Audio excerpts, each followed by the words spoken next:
तेल्या रोगाची नेमकी सुरुवात कशी होती? आज आपण आहोत साधारण 7 मे 2026ला आणि जर मेचं बघितलं नारायण भाऊ एकंदर तुम्ही तर इथून पुढे जोराची वारे व्हायला लागतात आणि एकंदर तुम्ही वातावरणातला बदल बघितला तर पहाटेच्या वेळेस साधारण 2 पासून तुम्हाला गारवा जाणवतो. रात्री झोपताना खूप गरम असतं आणि पहाटे गारवा जाणवणं आणि साधारण दुपारी 11:30 पासून 1:30 वाजेपर्यंत पाठीला घाम येणं, ज्याला आपण एक ठोकताळ्या भाषेत म्हणतो की हे हवेतली आर्द्रता वाढते. ज्यावेळेस ही आर्द्रता 70% पुढे जाते आणि कुठेही पावसाचं तुम्हाला अवलेश दिसत नाही, पण आर्द्रता वाढली की त्याची लक्षणं झाडावर म्हणा, बारीक फळांवर म्हणा, शेंड्यांवर तुम्हाला दिसू शकतात. सर म्हणजे शेतकरी जेव्हा या वातावरणातला जो बदल घडल्यानंतर पहिला जो डाग बघतो तो डाग ऍक्च्युली अगोदरच ती सगळी प्रक्रिया सुरू झालेली असते का? नक्की नक्की तुम्ही एकदम बरोबर ओळखलं. साधारण ही प्रक्रिया जी आहे ते झॅन्थोमोनस ऑनस्थिपोडिकी जो हा स्पोर असतो हा बॅक्टेरियल मध्ये मोडतो. सर्वात प्रथम शेतकरी बांधवांना जे कोणी हा पॉडकास्ट ऐकतील किंवा ही माहिती त्यांच्यापर्यंत जाईल तर हा एक बॅक्टेरियल करपा आहे, त्याला करप्याचा आपण प्रकार म्हणूया. आणि हा झाडावर म्हणा, फांद्यांवर म्हणा, कवळ्या ठिकाणावर म्हणा, हा आपल्याला जो डाग दिसतो ह्या डागाच्या किमान 8 ते 10 दिवस अगोदर त्याचं इन्फेक्शन त्या झाडाला झालेलं असतं. हा स्पर्शजन्य आजार आहे असं म्हटलं जातं. दुसऱ्या बाजूला आपण दोनदा उल्लेख केला की नेमॅटोड असेल किंवा बुरशी असेल हे सगळे सॉइल बॉर्न डिसीज ज्याला आपण म्हणतो, याचा थेट संपर्क हा तेल्याशी असतो. नक्कीच नक्कीच याचा संपर्क असा येतो की आपण जर आपल्या बागेत निरीक्षण योग्य पद्धतीने जर केलं, जे झाडाला कुठंतरी दुखापत झाली आणि पूर्वीचं त्या झाडाची काही हिस्ट्री चुकीची असेल, जसं मी थोडंसं ह्या डाळिंबापासून कोविडकडे तुम्हाला उदाहरण घेऊन जाईल की ज्यावेळेस कोविड आला की ज्या लोकांची एकतर एज फॅक्टर जास्त होता, दुसरं त्यांना श्वसनाशी निगडीत काही आजार होते आणि काही लोक आजारी दम्यामुळे म्हणा किंवा आजारी होते, अशा लोकांना ते इन्फेक्शन लवकर झालं. आणि तुम्ही त्यावेळेसही बघितलं की साधारण हा जो पीक पिरियड असतो ज्याला कोविड झाल्यानंतर 14 दिवस बाजूला ठेवलं, आधी क्वारंटाईन म्हटलं जायचं, तो शब्द 21 दिवस, मग 14 आणि मग 7, कारण कुठलाही व्हायरल इन्फेक्शन ज्यावेळेस होतं त्याच पद्धतीत तेलाच्या बाबतीतही आपण असंच घेऊया की जसं तुम्ही विचारलं की निमॅटोडचा संपर्क तिथे येईल का किंवा बागेतल्या मर रोगाचा संपर्क तिथे येईल का, तर निश्चित येईल. ज्यावेळेस त्याला सुरळीत अन्नाचा पुरवठा जमिनीतनं होणार नाही, त्या पुरवठा न झाल्यामुळे त्या झाडावर ताण येणार, मग त्याला आपण अबायोटिक स्ट्रेस असं म्हणू. मग ह्या ताणामुळे तो सहजासहजी येणाऱ्या रोगाला बळी पडेल.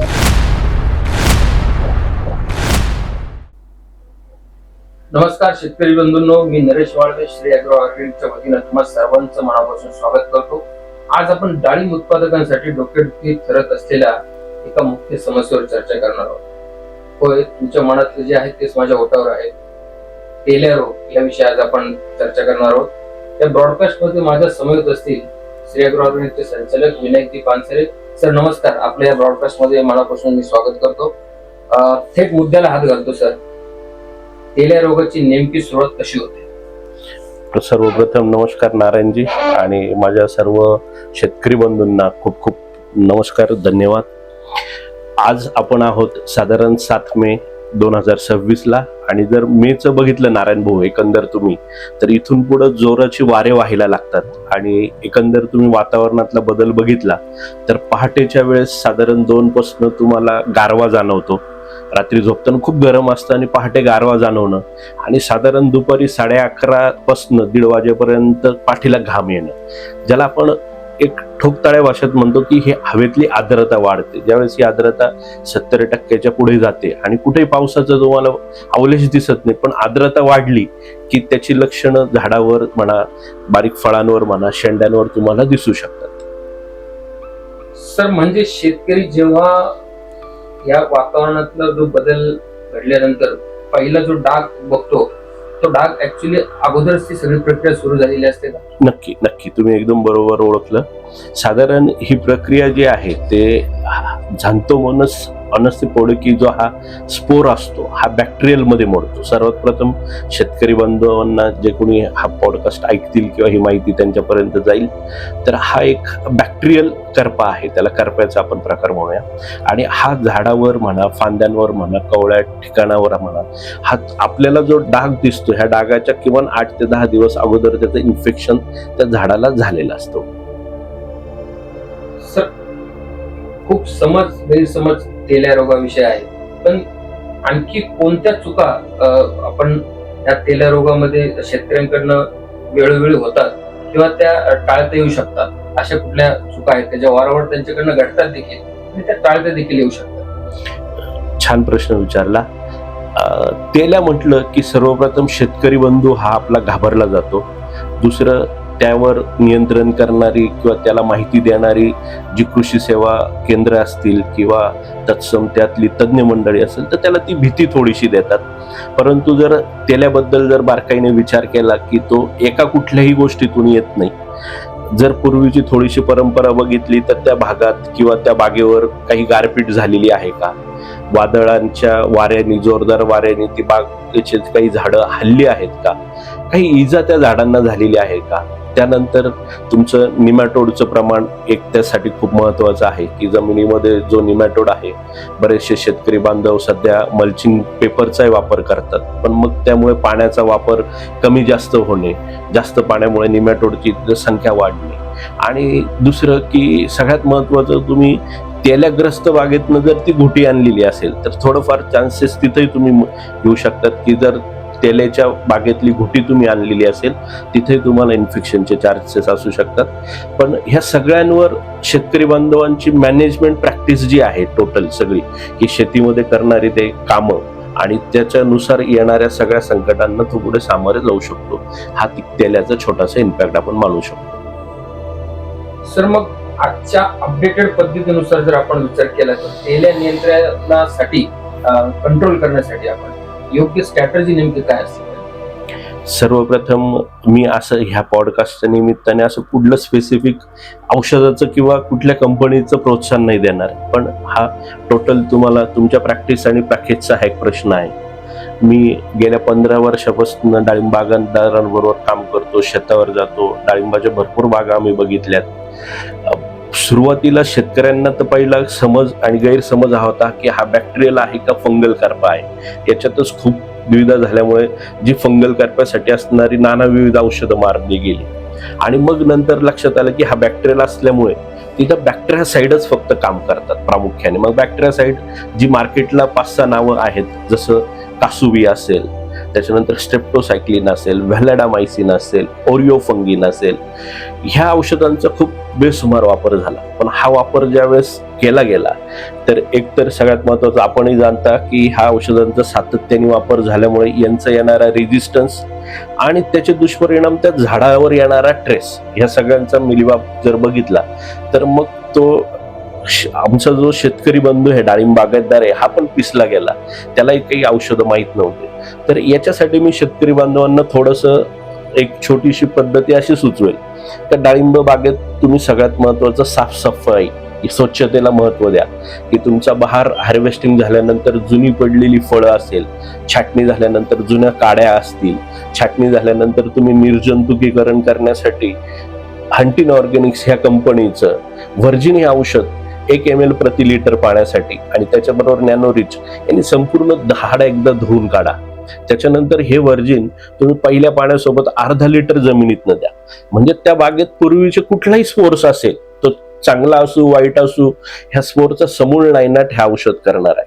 त्याच्यानंतर नियमितप्रमाणे तुम्ही त्या बागेला प्रामुख्याने ज्या डाळिंबाच्या प्रश्न जे आहेत, जिथं सुरशा असेल, पिनहोल बोरर असेल, निमॅटोड असेल, मर रोग असेल, फ्युजारेम असेल, पिथियम असेल आणि सगळ्यात महत्वाचं ज्याच्याकडे आज शेतकरी बघत नाही तो म्हणजे अन्नद्रव्य व्यवस्थापन. अन्नद्रव्य व्यवस्थापनामध्ये काय होतं की शेतकरी काहीतरी बेसल डोस ज्याला आम्ही भेळ म्हणतो, बाजारातनं रासायनिक सगळे खतं आणतो आणि ती भरतो, नंतर वॉटर सोल्युबल त्याच्या मनाने सोडत असतो. पण ह्या सगळ्या खतांचा अपटेक होतो की नाही, ही खतं जमिनीतून उचलली जाता की नाही? कारण आता आपण पीएचचा प्रश्न बघितलाय, ईसीचा प्रश्न बघितलाय, जमिनीत वारंवार होणारा ऑर्गॅनिक कार्बन कमी आपण ही समस्या बघतोय. ह्या सगळ्यांचा जर समावेश झाला तर मग त्याला तुम्हाला नुसतं फक्त वरच्या स्प्रेनी कंट्रोल करणं हे कठीण जाईल. आपल्याला या सगळ्या पॅरामीटरचा वापर करूनच त्याला कंट्रोल करावा लागेल. हा स्पर्शजन्य आजार आहे असं म्हटलं जातं. दुसऱ्या बाजूला आपण दोनदा उल्लेख केला की नेमॅटोड असेल किंवा बुरशी असेल, हे सगळे सॉइल बॉर्न डिसीज ज्याला आपण म्हणूया, तर याचा थेट संपर्क हा तेलाशी असतो. नक्कीच याचा संपर्क असा येतो की आपण जर आपल्या बागेत निरीक्षण योग्य पद्धतीने जर केलं, जे झाडाला कुठंतरी दुखापत झाली आणि पूर्वीचं त्या झाडाची काही हिस्ट्री चुकीची असेल, जसं मी थोडंसं ह्या डाळिंबापासून कोविडकडे तुम्हाला उदाहरण घेऊन जाईल की ज्यावेळेस कोविड आला की ज्या लोकांची एकतर एज फॅक्टर जास्त होता, दुसरं त्यांना श्वसनाशी निगडीत काही आजार होते आणि काही लोक आजारी दम्यामुळे म्हणा किंवा आजारी होते, अशा लोकांना ते इन्फेक्शन लवकर झालं. आणि तुम्ही त्यावेळेसही बघितलं की साधारण हा जो पीक पिरियड असतो, ज्याला कोविड झाल्यानंतर 14 दिवस बाजूला ठेवलं, आधी क्वारंटाईन म्हटलं जायचं तो शब्द, 21 दिवस, मग 14 आणि मग 7, कारण कुठलाही व्हायरल इन्फेक्शन ज्यावेळेस होतं त्याच पद्धतीत तेलाच्या बाबतीतही आपण असंच घेऊया की जसं तुम्ही विचारलं की निमॅटोडचा संपर्क तिथे येईल का किंवा बागेतल्या मर रोगाचा संपर्क तिथे येईल का, तर निश्चित येईल. ज्यावेळेस त्याला सुरळीत अन्नाचा पुरवठा जमिनीतनं होणार नाही, त्या पुरवठा न झाल्यामुळे त्या झाडावर ताण येणार, मग त्याला आपण अबायोटिक स्ट्रेस असं म्हणू. मग ह्या ताणामुळे तो सहजासहजी येणाऱ्या रोगाला बळी पडेल. पण हेच जर तुमचं झाड सशक्त असेल, त्या झाडाला तेल्या नसेल, निमॅटोड नसेल, त्याच्यावर त्या बागेमध्ये मर नसेल, सुरशा नसेल आणि तुम्ही अन्नद्रव्याचा वापर संतुलित जर करत असाल, तुमच्या झाडाची रोगप्रतिकार शक्ती चांगली असेल, त्या बागेतल्या झाडांवर फळांची संख्या तुम्ही मोजून वापरून धरलेली असेल, तर ह्या सगळ्या पद्धतीचा तेल्यावर परिणाम निश्चित होईल. मग मी असं म्हणू शकू का सर की श्री ॲग्रो ऑर्गॅनिक कडील जी बायोलॉजिकल फर्टिलायझर ज्याला आपण म्हणूया, सॉइल बॉर्न डिसीजवर काम करणारी, त्यामध्ये ट्रायकोडर्मा सुडोमोनास बॅसिलस सबटिलस असेल किंवा मग सीडग्रोमध्ये NPK आणि सेकंडरी मायक्रोन्यूट्रिएंट, ह्या सगळ्या गोष्टींचा कुठेतरी बॅलन्स जर केला तर निश्चितपणे त्या झाडाची इम्युनिटी पॉवर वाढून याच्यावरती आपल्याला मात करता येऊ शकेल काही अंशी. निश्चित मी याबद्दल नारायण सर तुमचे आभार मानतो. तुम्ही खूप चांगली नावं घेतली की जी शेतकऱ्यांना आज बरीचशी माहीत आहे, काही माहीत नाही. आज जर मार्केटला तुम्ही बघितलं तर ट्रायकोडर्मा व्हेरिडी असेल, ट्रायकोडर्मा हार्जिनियम असेल, लिग्नाइट असेल, सुडोमोनास फ्लोरोसन्स असेल, बॅसिलस सबटिलस असेल, अँपिलोमायसिस असेल, हे सगळं वेगवेगळ्या पद्धतीत कंपन्या ज्याच्या त्याच्या पद्धतीत तयार करून मार्केटमध्ये विकतात. पण जर हेच तुम्ही हंटिन ऑर्गॅनिक्सच्या बाबतीत जर आम्हाला विचारलं, कारण आमचा अनुभव मी ज्या गोष्टीचा आम्हाला आला त्यांची मी नावं डायरेक्टली तुम्हाला इथं घेऊ इच्छितो. हंटिन ऑर्गॅनिक्सने काय केलं की शेतकऱ्यांची समस्या ओळखली. नेमकी काय की त्या शेतकऱ्याला एकाच वेळेस 4 औषधं बाजारातून वेगवेगळे आणावं लागतात. 2.5 मिलीच्या प्रमाणाने एक 400 लिटरचा डोसा पाणी असेल तर 1 लिटर बाटली त्याला जर 500 रुपयाला लागली तर 2000 रुपये त्याला एकत्रित खर्च करावा लागतात. पण मग त्याच्यावर हंटिन ऑर्गॅनिक्सने एक छान सोल्युशन शोधलं की मग का नको शेतकऱ्याला ट्रायकोडर्मा व्हेरिडी, हार्जिनियम, सुडोमोनास, बॅसिलस सबटिलस, अँपिलोमायसिस हे सगळ्या प्रकारचे फंगल आणि बॅक्टेरियल कव्हर करणारे जे काही कन्सोर्शियम हे एकत्र एका बॉटलमध्ये का देऊ नये. मग त्या पद्धतीत त्यांनी ते दिले. त्याचा जो CFU काउंट आहे, ज्याला कॉलनी फॉर्मिंग युनिट म्हणतात, की 1 ml जर औषध काढलं आणि 1 ml जर पाण्यात ते मिक्स केलं तर त्याच्यात जर मायक्रोस्कोप खाली बघितलं तर त्या साधारण जो काउंट आहे 1 ml मध्ये तो 1 × 10⁻14 दिसतो. तर तो त्याचा एक मोठा आपल्याला गिफ्ट हंटिनकडनं मिळतं. दुसरं त्याची शेल्फ लाईफ, जर आपण त्याची शेल्फ लाईफ बघितली, इतर प्रोडक्ट मार्केटमधनं घेतले तर कोणाचं 6 महिने, 1 वर्ष, 2 वर्ष, हंटिनच्या प्रोडक्टचा 4 वर्षाचा शेल्फ लाईफ. मग जर आपण सातत्याने, जसं मी तुम्हाला म्हटलं की डाळिंब बागायतदारांनी ज्यावेळेस छाटणी झाली, प्रथम बाग धरलं तानानंतर पहिली छाटणी झाली, तर तुम्ही व्हर्जिन 1 ml आणि नॅनोरिच 1 ml नी जर फवारणी चिंब केली आणि व्हर्जिन अर्धा लिटर जर जमीन सोडले, तर पूर्वीचे तुमच्या बागेत असणाऱ्या कुठल्याही प्रकारचा फंगस असेल, बॅक्टेरिया असेल, व्हायरस असेल, हा समूळ नायनाट होणार आहे.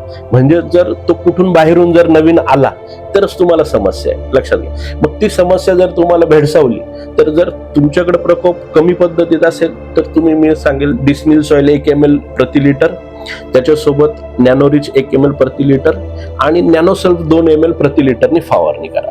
तर नॅनोसल्फ कशासाठी घ्यायचं, तर ज्यावेळेस आपण बघितलं की डाळिंबाच्या बाबत नत्राचा वापर फार मोठ्या प्रमाणावर केला जातो, किंवा आपण जरी स्वतः खताच्या स्वरूपातून नत्र नाही टाकलं, पण पावसाळा आला, वातावरणातलं जर बघितलं आपण, तर झाडाला नत्र हे मोठ्या प्रमाणावर मिळतं आणि कवळ्या फुटी डाळिंबाच्या नेहमी चालत असतात आणि त्या कवळ्या फुटींवर आपल्याला पर्टिक्युलर तेला तिथे डाग दिसतात. ह्या नत्राचं योग्य रूपात झाडात अमायनो प्रोटीन मध्ये कन्व्हर्जन म्हणजे अन्नात रूपांतर करण्याचं काम हे नॅनोसल्फ करत असतं. आणि याचं जर तुम्ही बघितलं, आपले काही व्हिडिओ मागचे बघितले, तर आपण पानाची ब्रिक्स चेक करून ती ब्रिक्स किती वाढते नॅनोसल्फ आणि नॅनोरिच मारल्यामुळे, आणि मग त्या झाडावर कुठलाही रोग आणि कीड काय येत नाही हे आपण प्रूफ करून दिलं. मग तसं जर तुम्ही decimal soil 1 ml, नॅनोसल्फ 2 ml, नॅनोरिच 1 ml हे जर वरतून फवारलं आणि खालून अन्नाचा समतोल वापर करण्यासाठी जे जमिनीत पडलंय, मग झाडाला जे गरजेचे 17 अन्नद्रव्य राहतात, तर पर्टिक्युलर आपण म्हणतो पावसाळा आला म्हणजे मला नत्र द्यायचंच नाही, तर आपल्यापेक्षा त्या झाडाला पण खूप समजतं. मग तो काय करतो, जरी आपण सीडग्रो प्लस 1 लिटर सोडलं, तर तो ते ॲझोटोबॅक्टर, ॲझोस्पिरिलियम, रायझोबियम काम नाही करत, ते आहे जमिनीत, पण त्याला माहिती आहे की आता झाडाला यांची गरज नाहीये. तर मग तो काय करतो, फॉस्फरसची गरज आहे, मग पीच्या बॅक्टेरिया तिथं काम करतात, फॉस्फरस सोल्युबल बॅक्टेरिया, पोटॅश मोबिलायझिंगच्या बॅक्टेरिया तिथं काम करतात, झिंकच्या बॅक्टेरिया काम करतात, फेरसच्या बॅक्टेरिया काम करतात, सिलिकॉनच्या बॅक्टेरिया काम करतात, कॅल्शियम, मॅग्नेशियम, सल्फरच्या बॅक्टेरिया काम करतात, सिलिकॉनच्या बॅक्टेरिया काम करतात.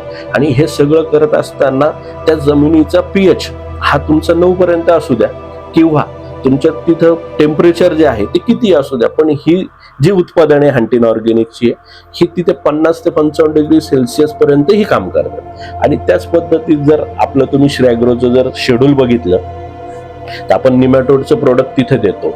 आपण शेतकऱ्यांना एकदम सोप्या साध्या भाषेत समजावं म्हणून काय केलं, दर महिन्याचे 5 तारीख तिथं डिस्मिल सॉइल 200 मिली पहिलं, दर महिन्याची 10 तारीख सीडग्रो प्लस 1 लिटर, दर महिन्याची 15 तारीख निमॅटोड 200 मिली प्रति एकर.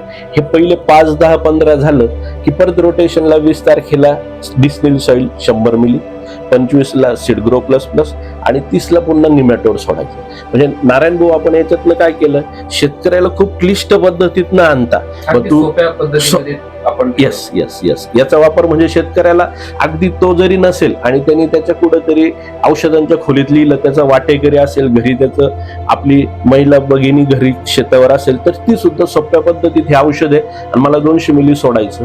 आणि विशेषतः जर बघितलं तर कुठल्याही खतासोबत तुम्ही देऊ शकता.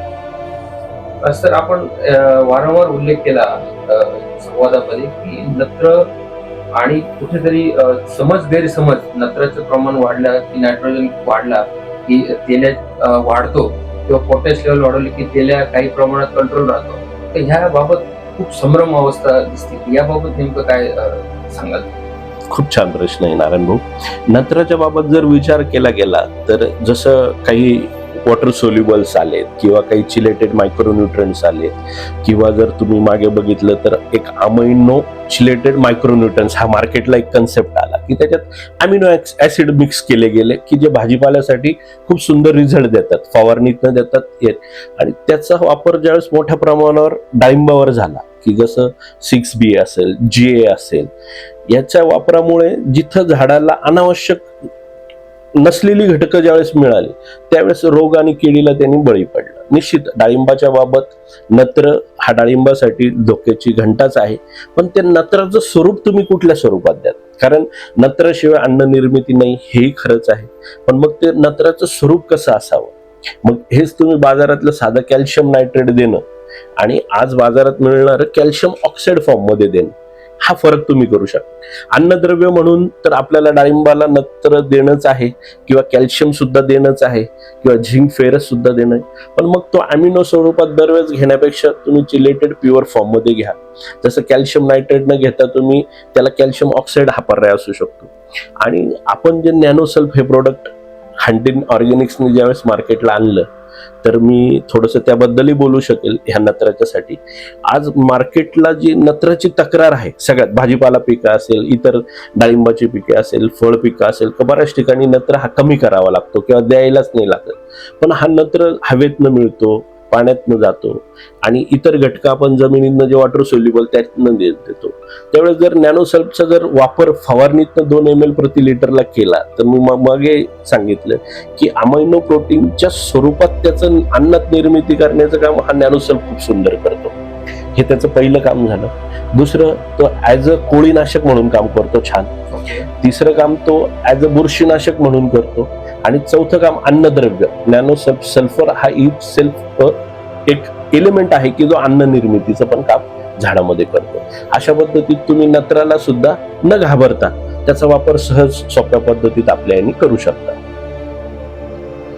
सर, शेवटी एक सल्ला म्हणून मी विचारतो की जे शेतकरी आज हा ब्रॉडकास्ट पाहत आहेत, त्याने उद्यापासून नेमका आपल्या बाग व्यवस्थापनामध्ये काय काय बदल केले?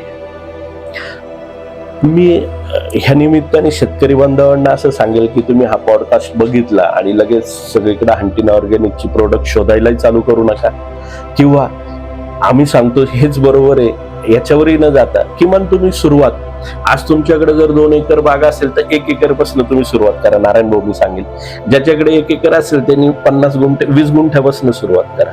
किंवा ह्या वर्षी सुरुवात किमान जमिनीतले काही अन्नद्रव्य, जसं मी सांगितलं की डाळिंबाच्या बाबत शेतकऱ्यांनी काय बघितलं पाहिजे, तुम्ही सांगेल त्याने बागेला महिन्यातनं 2 वेळा निमॅटोडसाठी औषध सोडलंच पाहिजे, मर रोगासाठी सोडलंच पाहिजे, अन्नद्रव्य अपटेकसाठी औषध सोडलंच पाहिजे.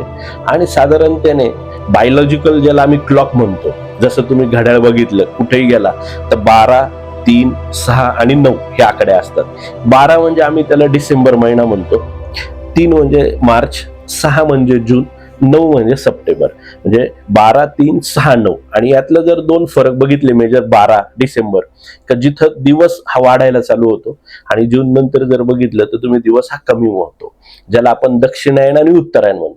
तर ह्या 3-4 महिन्यांमध्ये जे तुम्ही खोडावरची जर फवारणी घेतली, व्यवस्थित खोडं जर चांगली धुवून घेतली, तर तुमचं सुरशा असेल, पिनहोल बोरर असेल, याचं सुद्धा कंट्रोल खूप छान पद्धतीत होतं. शेतकरी बांधवांनी हे करावं. आपण सुरशाबद्दल बोललो, निमॅटोड बद्दल बोललो, मर रोगाबद्दल बोललो, आणि अन्नद्रव्य अपटेकसाठी तुम्ही जास्तीत जास्त वापर हा सीडग्रो प्लस चा करा. ज्यावेळेस कधी तुम्हाला बागेला तेलाची समस्या दिसेल तर मी तुम्हाला हे निश्चित सांगतो, श्री ॲग्रोच्या कुठल्याही शाखेवर जा, विक्री म्हणून न बघता एक व्हॅल्यू म्हणून बघा. ते तुम्हाला कुठले प्रोडक्ट विकणार नाही नारायण भाऊ, पण तुम्हाला त्या प्रोडक्टची माहिती देतील. एक स्प्रे टेस्ट करा. ह्या निमित्ताने मी आपल्या हा बघणाऱ्या प्रत्येक शेतकऱ्याला चॅलेंज करेल तर ज्यावेळेस तुम्हाला कधी तुमच्याकडे डाग दिसेल, तुम्ही आमच्या श्री ॲग्रो ऑर्गॅनिकच्या कुठल्याही आउटलेटमधनं, स्टोअरमधनं तुम्ही व्हर्जिन 1 ml प्रति लिटर आणि नॅनोरिच 1 ml प्रति लिटर ही फवारणी करा. आणि 4 तासांमध्ये जाऊन नारायण भाऊ तो डाग बघा. तो डाग पूर्ण समोर जो तेलकट डाग आहे हा कोरडा ठाक पडलेला असेल. नक्कीच सर, ह्या सगळ्या व्यवस्थापनामध्ये थोडंसं शेतकऱ्याकडे आपण वळूया. एकंदर आता संपूर्ण परिस्थिती पाहिली तर डाळिंबाचे वेगवेगळे वाण, शरद किंग आहे, बाकी सगळे वेगवेगळे जो पारंपरिक येणारे वाण आहे, परंतु लोकांमध्ये आज गैरसमज आहे की गुटीचं घ्यावं की त्या ठिकाणी टिश्यू कल्चरची रोप आहे. तर या संदर्भामध्ये आपल्या शेतकरी बांधवांना तुम्ही काय सांगाल या ब्रॉडकास्टच्या माध्यमातून? खूप छान नारायण भाऊ, हा खूप महत्वाचा प्रश्न आपण विचारला. आपण तसं आजच्या पॉडकास्ट हा विषय नव्हता आपला, आपण मेजर तेल्यावर बोलणार होतो. पण ज्यावेळेस पूर्वी काय व्हायचं की शेतकऱ्याकडे गुटी ही त्याची स्वतःची असायची आणि तो स्वतःच्याच बागेतली गुटी स्वतःच्या शेतात वापरायचा नारायण भाऊ. पण कालांतराने जसं डाळिंबामध्ये थोडंसं अर्थार्जन वाढून गेलं आणि जसं डाळिंबाला पैशाचं झाडे नाव आलं, मग त्याचा प्रचार प्रसार त्यांनी नातेवाईकांना द्यायला सुरुवात केली. नातेवाईकांकडनं मित्र गेले, मित्रांकडनं मग ती विक्री व्यवस्था चालू झाली. आणि मग त्या घोटीचं मूळ का कुठलंय हे कोणालाच समजेना. मग ती घोटी देताना नारायण भाऊ काय झालं की ते झाड 1 वर्षाचं आहे, त्याच्यावर बहार धरलाय किंवा त्याच्यावर माल काढलाय की नाही काढला हे माहित नाही, पण मग मी काय केलं, कमी अंतरावर फक्त झाडं दाट लावली. 1 वर्षाची झाडं झाली, त्यांना खूप सारं नत्र खूप सारे पोसून ठेवले आणि मग मी नुसत्या घुट्या बांधल्या आणि फक्त घुट्यांचाच व्यवसाय केला. मी माझी डाळिंबाची बाग कोणाला दाखवली पण नाही की मी कशी पिकवतो. माझे झाडं 3 वर्षाचे पूर्ण आहे, माझं फळ 600 ग्रॅम पर्यंत गेलंय आणि माझ्या झाडांमध्ये कुठेही मर रोग नाही. मग आता घुटे घेऊ शकतो असं कुठलंच प्रकार न राहता मग फक्त बाजारूपणा झाला. आणि मग काय झालं की अशी घुटी खूप ठिकाणी पसरली गेली, शेतकऱ्यांना तिथं तोटे झाले. दुसरी गोष्ट, घुटी जाताना तिला जो मॉस गुंडाळला जातो, तिथं जखम जी होते मूळ, तिथूनच तो मॉस चुकीच्या पद्धतीत गुंडाळला जातो. त्याच्यानंतर ती घुटी उतरवल्यानंतर ती एकाच कात्रीने सगळ्या झाडांवरची ते घुटी उतरवतात. तिला कुठली प्रक्रिया न करता त्या शेतकऱ्याची स्थानिक मातीत ती भरली जाते आणि मग ती माती तुमच्या घुटीसह ती पिशवी तुमच्याकडे येते. मग त्याच्याकडचा जो निमॅटोडचा वानोळा असेल, सुरशाचा वानोळा असेल, मरीचा वानोळा असेल, हा तुमच्याकडे येऊन जातो आणि मग तुम्ही नंतर 1-2 वर्षात त्या बाधेला पडतात. मी तर ह्या पॉडकास्ट निमित्ताने कुठल्याही कंपनीचं टिश्यूच्या प्रमोशन करणार नाही, परंतु शेवटी सायन्स काय सांगते की तुम्हाला निर्जंतुकीकरण केलेली आणि पूर्ण शास्त्रशुद्ध पद्धतीने वाढवलेली जर तुम्ही वापरली, तुमच्याकडे येणारा मीडिया एकदम चांगला असला तर तुमच्या याच्यावर कुठलाही कीड रोग किंवा इफेक्ट लगेच त्या झाडावर जाणवत नाही. हा पहिला तुम्ही घुटी आणि टिश्यू कल्चरचा फरक त्याच्यात आला. शेतकऱ्यांनी स्वतःच्या याच्यावर माहिती असेल तर स्वतःचा मित्र असेल, नातेवाईक असेल, खात्रीशीर जर घुटी असेल तर निश्चित वापरा. घुटी आल्यानंतर सोडून तुम्ही त्याला व्हर्जिन नॅनोरिच मध्ये बुडवा, नंतर 15 मिनिटांनी डिस्मिल सॉइल मध्ये बुडवा आणि मग लागवड करा. आणि लागवडीनंतर श्री ॲग्रोच्या शेड्यूल्स मध्ये काही ड्रेंचिंग आहेत त्या प्रॉपर करा, तरी हरकत नाही. दुसरं, जर तुम्ही टिश्यूचं छान रोप घेऊन येत असाल, जर टिश्यूच्या बाबतीत बघितलं तर त्याला व्हेजिटेटिव्ह ग्रोथ थोडी चांगली आहे, मी त्याला बेनिफिट मानेल. जर त्याला तुम्ही पिंचिंग पद्धत जर व्यवस्थित अवलंबली, कुठलीही कात्री न लावता, साधारण 1 फांदी ही 9 इंचापर्यंत जर वाढली नारायण भाऊ, तर त्याचा शेंडा टॉप करायचा आहे. हा शेंडा टॉप केल्यानंतर त्याला 2 फुटवे निघतात. ते 2 फुटवे परत पुन्हा 9 इंच वाढवायचे आणि परत ते टॉप करायचे. हे साध्या हाताने कात्रीने आपल्याकडे रोजंदारीवर येणारी कुठलीही महिला भगिनी करू शकते. याच्यासाठी खूप एक्सपर्ट छाटणीवाल्याची गरज. आणि हे जर असं केलं नारायण भाऊ, तर साधारण 1 वर्षामध्ये 12 महिन्यात तुमच्या 160 काड्या तयार होतात आणि सरासरी आपण 160 भागिले 2 जरी केलं तरी 80 फळं तुमची लागली जातात. अशा हिशोबाने तुम्ही टिश्यूचं सुद्धा नियोजन चांगल्या पद्धतीत करू शकतात. आमच्या काही खूप साऱ्या शेतकऱ्यांनी पद्धतीत हे अवलंबल्या. दुसरी गोष्ट, मी तेलाच्या बाबतही थोडंसं सांगायला त्यावेळेस मी विसरलो असेल कदाचित. लागवडीतलं अंतर जे हाय डेन्सिटीवर शेतकरी मित्र वळालेत आपले, का 2 ओळीतलं अंतर 6 फूट, 2 झाडातलं 3 फूट, हे डाळिंबामध्ये खूप मोठी समस्या तयार केली शेतकऱ्या मित्रांनी. मी काही शेतकऱ्यांचे सक्सेसफुल पण झाले, पण हा रेशो जर बघितला नारायण भाऊ, सुरुवातीचं 1 वर्ष, 2 वर्ष, 3 वर्ष आणि मग ती बाग संपत गेली, लयाला गेली. आज त्या शेतकऱ्याकडं त्या 1 एकरमध्ये डाळिंब होती, आता शेजारी डाळिंब लागत नाही, मागच्या बाजूला डाळिंब होत नाही. पण डाळिंबाचं जर स्टँडर्ड बघितलं, 13 ते 14 फूट हे 2 ओळीतलं अंतर असावं आणि कमीत कमी 10 फूट हे 2 रोपातलं अंतर असावं. अशा पद्धतीत. आणि डाळिंब लावताना नारायण भाऊ, माझा सगळ्या शेतकरी मित्रांना सल्ला असेल की तुम्ही उंच गादी वाफा, बेड ज्याला म्हणतो, बेड म्हटलं की आपल्याला आपला झोपायचा बेड आठवला पाहिजे, त्या बेडवरच झाडं लावली पाहिजे. शेतकरी बांधवांनो, या ब्रॉडकास्ट मधील अत्यंत महत्वाचा भाग सरांनी मला स्वतः सांगितलेला आहे. मग तो दक्षिणायनपासून उत्तरायणपर्यंत असेल, तर डाळिंब बाग व्यवस्थापनामध्ये ज्या अडचणी येत आहेत, जसे की आपल्याकडे प्रचलित म्हण आहे, शुद्ध बीजे पोटी फळे रसाळ गोमटी. बीज जर शुद्ध नसेल तर मदर प्लांट, सर तुम्ही जी वारंवार करताय, मदर प्लांट जर त्या ठिकाणी जर खरोखर त्या ताकदीचा नसेल, तर तिथून त्याच्यापासून येणारी निर्मिती करण्याची जी काही तुमची पुढची पिढी आहे ती देखील रोगाला बळी पडू शकते. हे या निमित्तानं मला नव्यानं समजलेलं आहे. शेवटचा एक प्रश्न सर मी तुम्हाला विचारणार आहे. गेल्या काही दिवसामध्ये डाळिंब बागेत फिरत असताना मुख्य मुळाच्या कडेला जे आपण वॉटर शूट म्हणतो ते निघतायत आणि बऱ्यापैकी काही डाळिंब उत्पादकांनी ते वॉटर शूट खोड तयार झालेला आहे आणि अशाच ठिकाणी तेलाचं संक्रमण देखील अधिक मला जाणवलेलं आहे. तर याच्यामध्ये कितपत तथ्य आहे किंवा हा तेलाला अधिक पोषक ही गोष्ट आहे का? निश्चित. डाळिंब हे पीक जे आहे हे आपल्याकडनं ज्या भागातनं आले, जर तुम्ही त्याचं बघितलं असेल, हे कमी पाण्याचं पीक आहे एकदम, म्हणजे त्याला आपण दुष्काळी पीक आहे. आजही जर आपण बघितलं, पूर्वीचे अहिल्यानगर भाग मध्ये किंवा सोलापूर जिल्हा असेल किंवा नाशिक जिल्ह्यात मालेगाव जिल्हा, जिथे पाण्याचं प्रमाण कमी होतं तिथे डाळिंब खूप चांगली पिकली नारायण भाऊ सुरुवातीच्या अवस्थेत.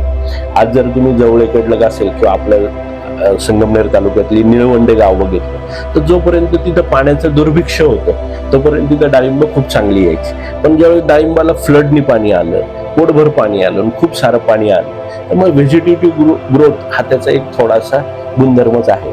आणि येणारा जो काही ज्यावेळेस ती कवळी फूट असते, ज्यावेळेस आपण नॅनोसल्फच्या बाबत बोललो नारायण भाऊ, तर त्या कवळ्या फुटीमध्ये शुगर प्रॉपर तयार झालेली नसते. थोडक्यात त्या पानातली शर्करा जी आहे, साखर, आपण गावठी भाषेत त्याला साखर म्हणूया, ती पूर्ण प्रॉपर तयार नसल्यामुळे येणारा जो काही कीड आहे, तुम्ही कीड मावा पण बघितला, थ्रिप्स बघितला असेल, तो पण बघा कवळ्या फुटीवरच तुम्हाला दिसतो.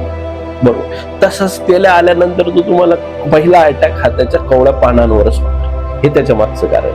आणि मग त्याच्यासाठी काय की ती फूट ही तुमच्या बागेतल्या असलेल्या सर्वच, मग ते पाण्याचं व्यवस्थापन असेल, खतांचं असेल, अन्नद्रव्याचं असेल, निमॅटोडचं असेल, मर रोगाचं, ह्याच्या व्यवस्थापनावरही अवलंबून आहे. आणि एकदा बागेत तुमची सेटिंग छान झाली, त्याच्यानंतर फुगवण प्रॉपर असेल तर मग फूट फार फेकली जात नाही. पण एका वेळ कधी काय होतं, ह्या वर्षी मी बागेत खूप सारा माल टनेज उतरवलं, पुढच्या वर्षी बाग हार्वेस्टिंग झाल्यावर मी काही कामच केलं नाही आणि पुढच्या वर्षी बघितलं तर सेटिंग खूप कमी होते, कारण झालेला जो ताण असतो झाडावर आलेला मी त्याच्यासाठी कामच करत नाही. आणि मग सेटिंग कमी झालं की मग मी ताकद खूप लावतो आणि मग ते अनावश्यक फुटच वाढत राहतो. ओके, असा एक प्रश्न आहे. शेतकरी मित्रांनो, या ब्रॉडकास्टच्या माध्यमातून एक गोष्ट प्रकर्षानं मला जी आज समजली, ते रोग दिसेपर्यंत थांबू नका.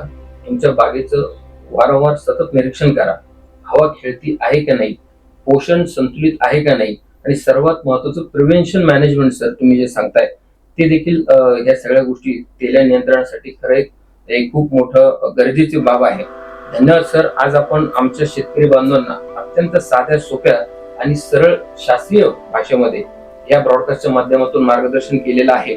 मी आपल्या मनापासून श्री ॲग्रो ऑर्गॅनिक परिवाराच्या वतीने आभार व्यक्त करतो. शेतकरी बांधवांनो, तेल्या रोग हा औषधानं नाही तर योग्य व्यवस्थापनानं नियंत्रणात येतो. हेच आजच्या या ब्रॉडकास्टच्या माध्यमातून मला आपल्याला सांगायचं आहे. एवढंच सांगेल की observation plus prevention is equal to profit हे सूत्र जर आपण अंगीकारलं तर मला असं वाटतं की या गंभीर समस्येवर देखील आपण चांगल्या पद्धतीनं सोल्युशन निश्चितपणे येत्या काळामध्ये काढू. आणि त्यासाठी मला असं वाटतं की श्री ॲग्रो ऑर्गॅनिकची संपूर्ण जी टीम आहे ती तुमच्या संपर्कात राहीलच. अधिक माहितीसाठी या ब्रॉडकास्टच्या माध्यमातून ब्रॉडकास्ट सर्व डाळिंब उत्पादक शेतकऱ्यांसाठीच आहे. मग ते ट्रॅडिशनल फार्मिंग करणारे शेतकरी असतील किंवा नव्यानं डाळिंबा पिकामध्ये एंट्री करणारे फार्मर्स असतील, सगळ्यांसाठीचा ब्रॉडकास्ट आहे.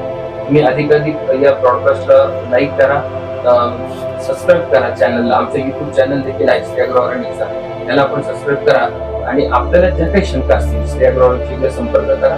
निश्चितपणे तुमचा या ठिकाणी तुमच्या प्रॉब्लेमला सोल्युशन देण्याचं निश्चितपणे काम आमची सगळी टीम करेल. सर, आपण आमच्याशी संवाद साधला या ब्रॉडकास्टच्या माध्यमातून. आपले देखील मी मनापासून आभार व्यक्त करतो आणि आजचा ब्रॉडकास्ट आपण इथेच थांबतोय.